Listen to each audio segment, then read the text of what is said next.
What's up everyone, it's Kelly and today I've got another swatch review for you. So today we are talking about the ILNP Winter Wonderland collection for winter 2022. Just for reference, every season ILNP does 2 6 polish collections, so this is their first of the winter shades. And before we dive into the details, if you haven't heard of ILNP before, they are an independent nail polish brand that is based in the US, and all of their polishes are 7 free, meaning they are free of 7 of the potentially harmful ingredients that can be found in nail polish. They are also cruelty free, meaning they do not test their products on animals, and they also have listed that they make a conscious effort to avoid using any animal or insect derived ingredients. So we've got a few exciting finishes going on in this collection. We've got some linear hollow, we have some ultra metallic polishes, and we even have a couple of magnetic shades. So I'm going to show you the swatches first, then we'll talk a little bit more about pricing, availability, my thoughts on the collection as a whole, so roll the swatch footage.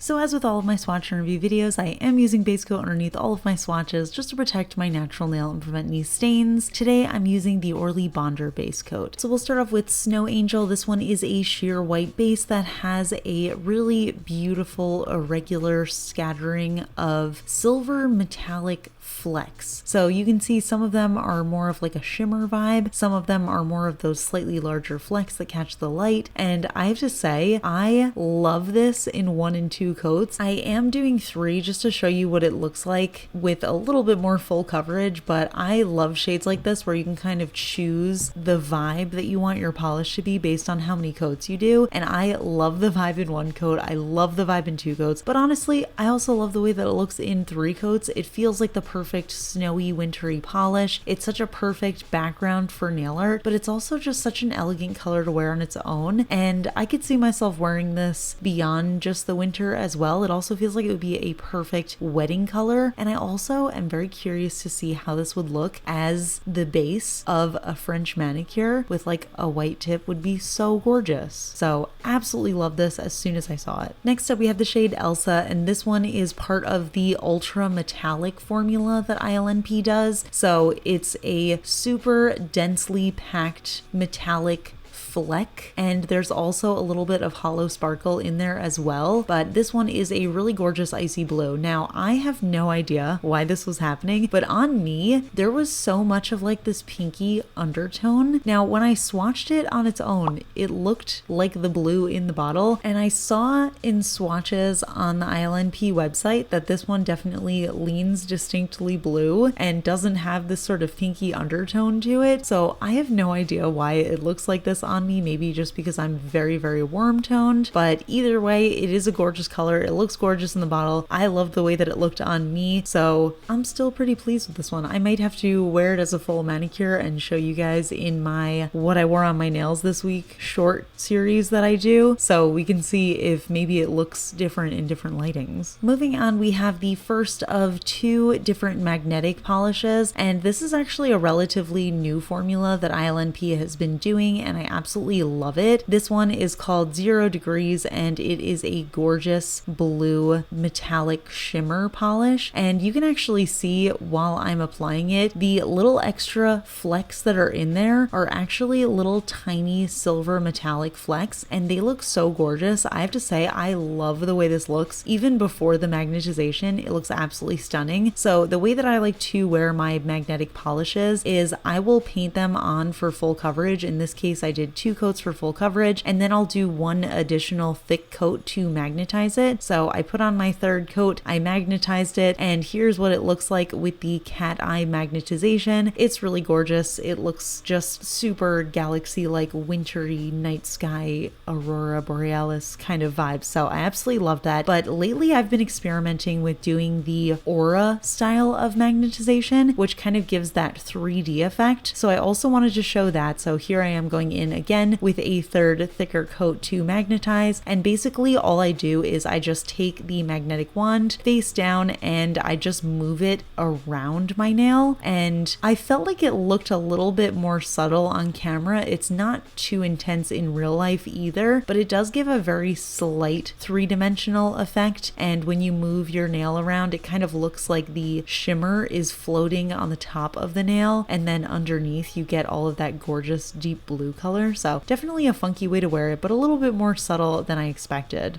Next up, we have the shade Sugar Plum, and this is also the metallic finish type of polish. It actually ended up having a slightly different formula though. This one is a very soft, dusty rose kind of base color, and we've got that magnetic shimmer in there as well as these little metallic flecks. Now, I believe they're actually silver or maybe even that dusty pink kind of color, but compared to the rest of the color of the polish, it almost looked like there were little black specks in there. Now, I personally like that. You guys know I love a black speckle in my nail polish, but I know that's not for everybody, so just something to keep in mind. And I also felt that this one had a little bit more of a jelly-like base once I magnetized it. You can see once I did it with the cat eye, all of that shimmer really concentrated to the center of the nail, and then around the edges you got that nice deep dusty pink kind of color. So absolutely gorgeous. I love the way that this looked magnetized like this, and I was also curious to try this with the Aura style of magnetization just because it had that more jelly-like formula. I had a feeling that the magnetic pigment would look a little bit more intense in this style as well. So once again, I'm just doing a third thicker coat to magnetize, and I'm just taking my magnetic wand and I am moving it around my nails, and almost immediately you can see that shimmer in there got so intense and bright, and it just brought all of it up to the top of the nail and looked super cool. So this is definitely one that I will be magnetizing in the Aura style, but I like the way both of them look. Next up, we have the shade Evermore, and this one is a linear holo formula, and the color is really gorgeous. It's almost like this pale blush pink, almost leaning into a lighter nude shade, and it is absolutely packed with holographic pigment. I usually feel like you get to see the most holo when a polish is dry, but even when this was wet, it was just super holographic and sparkly, and there's also actually a silver metallic fleck in there. It's hard to see with all of the holo, but I do think it adds a little bit of extra sparkle. It looks super gorgeous. I loved the opacity of this as well. It actually covered up my visible nail line in the first coat, but I did need to for full coverage. And last but definitely not least, we have the shade Smitten, and this one is another one of those ultra metallic polishes that ILNP does. This one is more of a soft pinky purple, almost jelly-like base, and then it's absolutely packed with these silver metallic flecks in a ton of different sizes that do have full coverage, and there's also that holographic sparkle in there. So there's just so much going on the nail. I absolutely love the way that this looked in two coats, even though there were some areas that felt a little bit more jelly-like. I personally love a jelly, so this was the vibe that I enjoyed, but I know a lot of people enjoy full coverage a little bit more, so I did do a third coat just to show you what that looked like, and it also looks gorgeous. It's just absolutely packed onto the nail. It really looks like a party,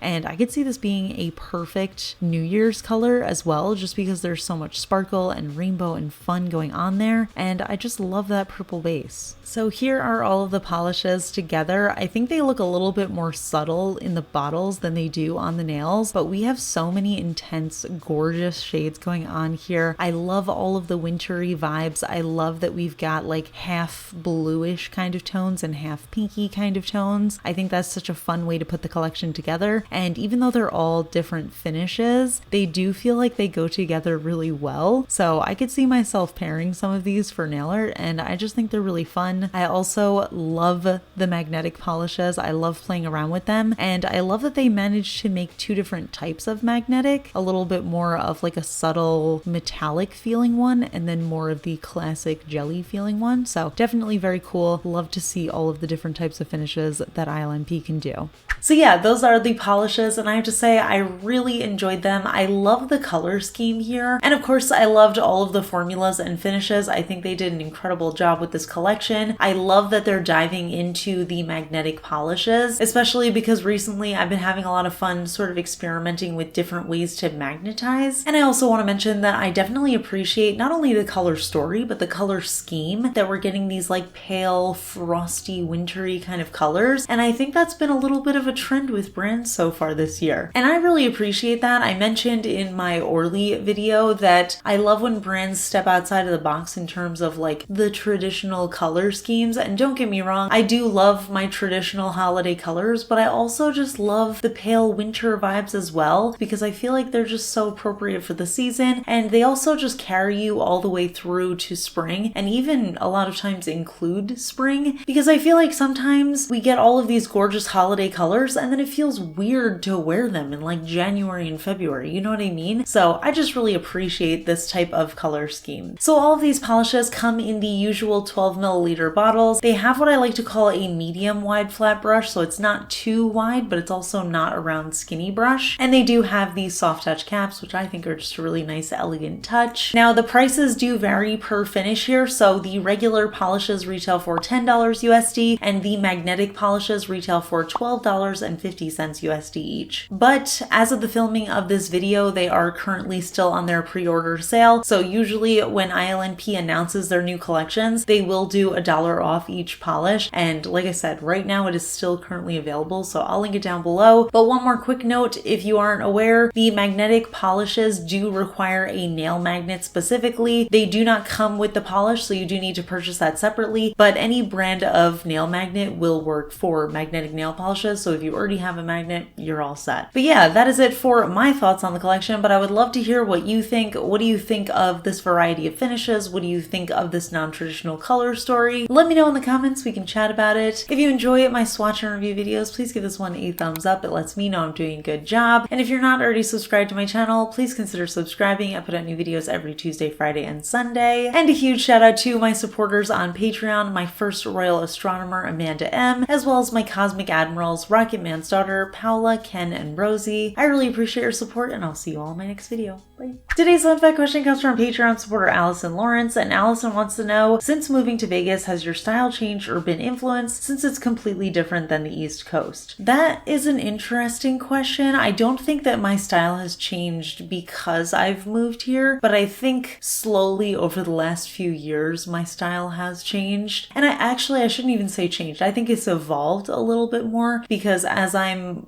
growing more comfortable with myself and finding the style that I feel the most comfortable in, I'm just leaning a little bit more into it. And I think it is something that takes a lot of time to change. I mean, obviously, if you can run out and buy a bunch of new clothes and change your hair and change the way that you style yourself in the morning. But I think that most people don't have the luxury of being able to do that. So it's kind of just like a slow evolution over time. And for me, that particular evolution is kind of leaning a little bit more into the alternative side, which is actually kind of ironic because I feel like my hair has gotten less alternative looking, but I feel like I can express myself a little bit better in terms of like colorful makeup and wearing interesting clothes when my hair personally is just a neutral color. And obviously that is not the case for everybody. I just feel like that has been what's kind of helped me grow a little bit more comfortable in that style. So yeah, it's definitely evolved a little bit, but I don't think it has anything to do with living here. I'm not sure that my style would change from living here, except for the fact that I thought that I was going to be dressed for warmer weather, but I did acclimate to the weather very quickly, so I am still dressed like it's winter in New Jersey. But actually, that does make me curious. I wonder if anybody who's made a big move, did you find that your sense of style changed with the move? Because I do feel like that happens a lot. I know some people who are like, when I moved to New York or the Northeast, I found myself wearing a lot more black, or people who,